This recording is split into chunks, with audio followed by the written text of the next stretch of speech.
दो खास मेहमान हैं, उनको एक बार शामिल करते हैं शो में। हमारे साथ निमेश ठक्कर हैं और गौरांग शाह हैं। आप दोनों को गुड आफ्टरनून और इस शो में बहुत स्वागत है आप दोनों का 18 स्वदेश पर।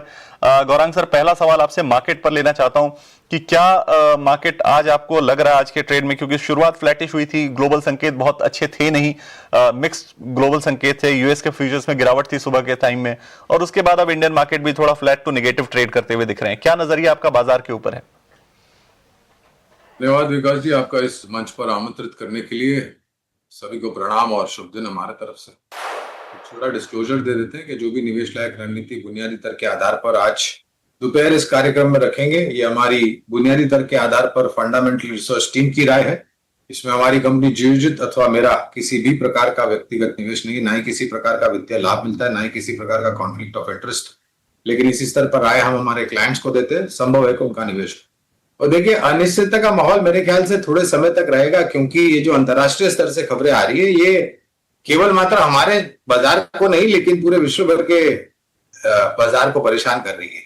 और इसका अंत कब होगा, किस तरीके से होगा और क्या उसमें तर्क होगी, उस पर अनुमान लगाना भी विकास जी बहुत मुश्किल है, क्योंकि राष्ट्रपति ट्रंप कल सुबह उठ करके क्या टिप्पणी करेंगे, उसके पश्चात वो क्या टिप्पणी करेंगे, उस पर अनुमान नहीं लगाया जा सकता।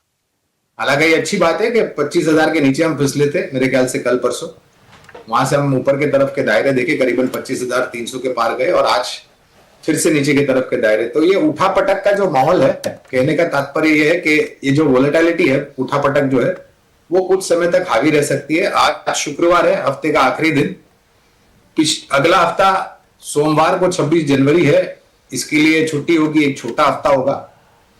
और अगर निर्णायक तरीके से जो टिप्पणी ईयू की चेयरमैन साहिबा उर्सुला वैन ने जो करी है, फ्री ट्रेड अग्रीमेंट भारत और ईयू के बीच में मदर ऑफ ऑल डील्स का खिताब दिया है उन्होंने, अगर इसकी घोषणा अगले हफ्ते हो जाती है तो मेरे ख्याल से थोड़ी बहुत सहानुभूति हो सकती है। इसके अलावा विकास जी, तीसरी तिमाही के नतीजे क्या आगाज हो गया है।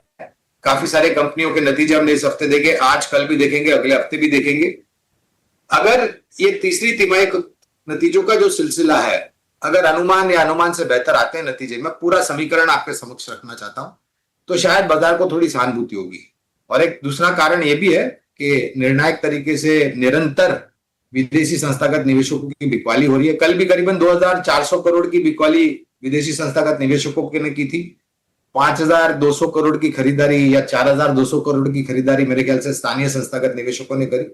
स्थिरता आए बाजार में, ऐसा हम पहले तो अनुमान लगा रहे हैं, क्योंकि ये उठापटक काफी लोगों को परेशान करती है। तो स्थिरता है, ये ज्यादा जरूरी है, ये उठापटक कम होनी चाहिए। लेकिन अगर कुछ सकारात्मक पहलू अगले हफ्ते निकल करके आते हैं तो बाजार को थोड़ा सहारा मिल सकता है। पॉजिटिव डेवलपमेंट्स का इंतजार ही कर रहा है, थोड़ी सी पॉजिटिविटी आती है और मार्केट जो है वो ऊपर की तरफ बाउंस करना शुरू कर देता है। तो ये एक तरह से कहें कि मार्केट को एक भूख है ऊपर जाने की, और देखते हैं कि कब वो भूख जो है वो मिटती है मार्केट की और मार्केट में तेजी और बुल रन जो है वो देखने को मिलता है हमें। चलिए, फिलहाल हमारे एक कॉलर पहले जुड़ गए हैं, विकी को इस शो में शामिल करते हैं। विकी, कौन से शेयर है आपके पास, कहां से बात कर रहे हैं और आप क्या सलाह चाहते हैं? सर, से बात कर रहा हूँ। मेरे पास साउथ इंडियन बैंक के 11 रुपए पर 600 फंडेड है और टाटा कैपिटल का आईपीओ है।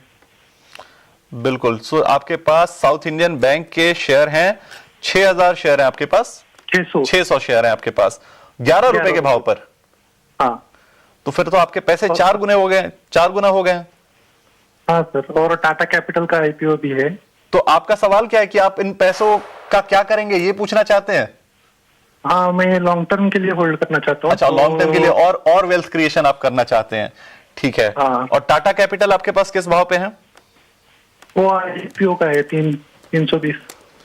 टाटा कैपिटल आपके पास आईपीओ के भाव पर है 330 हाँ। के, ठीक है, ठीक है। अभी 357 के आसपास चल रहा है। चलिए, आपको राय दोनों शेयरों पर दिलाते हैं। गौरांग सर, सबसे पहले आपके पास आते हैं साउथ इंडियन बैंक, इनके पास है 11 के भाव पर, पैसे 4 गुना हो गए और अभी और लॉन्ग टर्म वेल्थ क्रिएशन चाहते हैं।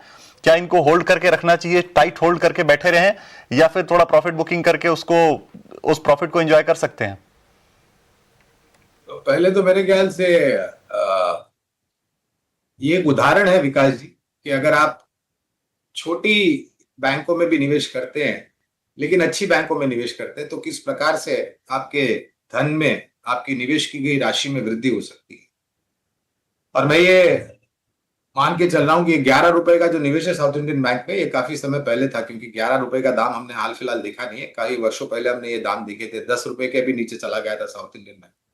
और टाटा केमिकल्स ये बता रहे हैं कि इनके पास आईपीओ के हैं, वो भी काफी पुराना निवेश है। तो अगर पहले तो ये जो निवेश है दोनों शेयर्स में, ये ऐसे स्तर पर है जहां पर से जोखिम की जो संभावना है वो बहुत कम हो जाती है, नहीं के बराबर हो जाती है। ये कहते हैं कि ये समय और दे सकते हैं, और जिस प्रकार से नतीजों में परिवर्तन खास करके साउथ इंडियन बैंक में हुआ है, तो पहले तो एज अ डिस्क्लोजर दोनों पर ही लंबी अवधि के लिए हमारी निवेश की राय है। अगर ये लंबी अवधि के लिए निवेशित रहना चाहते हैं तो बिल्कुल रह सकते हैं, लेकिन विकास जी एक तर्क ये भी उभर करके आता है कि आपका पैसा 4 गुना हो गया साउथ इंडियन बैंक में।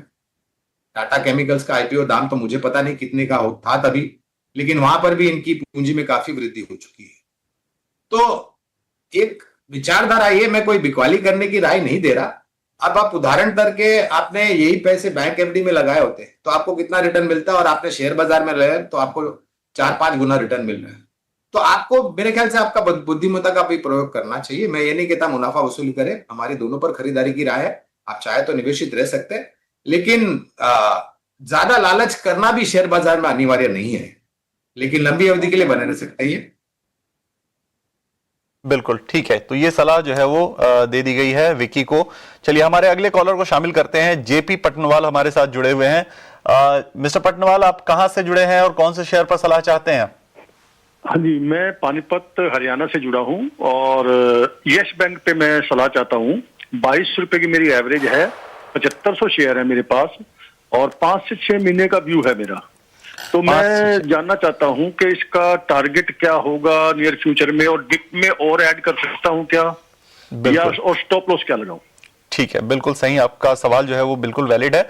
22 रुपए की खरीदारी है, 21 रुपए 44 पैसे अभी भाव चल रहा है। 7500 शेयर, बड़ी क्वांटिटी है आपके पास। एक काम करते हैं, निमेश से सलाह लेते हैं, क्योंकि स्टॉप लॉस का भी मामला है, तो निमेश जो है वो आपको स्टॉप लॉस भी बता पाएंगे। निमेश, गुड आफ्टरनून। पहला सवाल आपके पास मैं लेकर आ रहा हूं, जेपी पटनवाल जी का सवाल है। यस बैंक के इनके पास 7500 शेयर हैं 22 रुपए के भाव पर। सवाल इनका यह है कि क्या इसे होल्ड करें, नीचे एवरेजिंग भी कर सकते हैं, और क्या स्टॉप लॉस इनको लगाना चाहिए? अगर नीचे की तरफ जाता है तो क्या स्टॉप लॉस लगाना चाहिए? Good afternoon. देखिए, यस बैंक का जिस तरह से चार्ट स्ट्रक्चर बना है, अभी फिलहाल स्टॉक 200 दिन की एक्सपोनेंशियल मूविंग एवरेज के पास ट्रेड कर रहा है। मैं मानता हूं कि आपको अगर स्टॉप लॉस लगाना है तो नीचे की तरफ 20 रुपया 80 पैसे का एक स्टॉप लॉस जरूर से लगाना है। अगर उसके नीचे स्टॉक जाता है तो डेफिनेटली फर्दर गिरावट हो सकती है। चार्ट स्ट्रक्चर के अंदर थोड़ा साइडवे का स्ट्रक्चर है, तो ये सपोर्ट अगर नहीं लेता है और यहाँ से ब्रेक डाउन आता है तो और भी फर्दर गिरावट एक्सपेक्टेड है। और स्टॉक ऊपर के अंदर आपने जो टारगेट पूछा, मेरा मानना है कि 24 रुपीज जो है वो स्ट्रॉन्ग रेजिस्टेंस एरिया है। बार बार स्टॉक ये लेवल से वापस आ रहा है, तो आपको कहीं पर टारगेट रखना है तो 24 रुपए के आसपास का आप जो है वो शॉर्ट टर्म का एक टारगेट सेट कर सकते हैं। बिल्कुल, तो 20 रुपए 80 पैसे का स्टॉप लॉस रखना है मिस्टर पटनवाल, और आपको टारगेट जो है वो 24 रुपए का आप रख सकते हैं। ये सलाह जो है वो निमेश की तरफ से आपको मिल गई है।